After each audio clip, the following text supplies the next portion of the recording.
Ndugu zangu, napenda kutumia fursa hii pia kuwakumbusha wahitimu ambao kwa kiasi kikubwa ni vijana kwamba amani tulionayo nchini kwetu si jambo la kawaida, bali ni tunu ya kipekee inayopaswa kulindwa na kuenziwa kila wakati.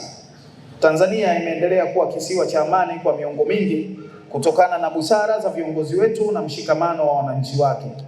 Hii ni hazina ambayo unapaswa kuilinda kwa vitendo, maneno na matendo yenu. Na kwa bahati nzuri nyinyi mmepata ongezeko la kwamba mna uwezo wa kisanii sasa ambao mnaweza kutumia kutekeleza hili. Vijana wasanii mna nafasi kubwa sana katika kulinda na kuimarisha amani kupitia kazi zenu za sanaa. Iwe ni muziki, ngoma, filamu, maigizo, uchoraji au fasihi. Sanaa yenu inaweza kuwa chombo cha kuelimisha jamii, kupunguza migogoro, kujenga maelewano na kuhimiza uzalendo. Epukeni kutumia sanaa au majukwaa ya mitandao ya kijamii kuchochea chuki, mgawanyiko ama vurugu. Badala yake tumieni vipaji vyenu kuhubiri amani, umoja na mshikamano wa kitaifa.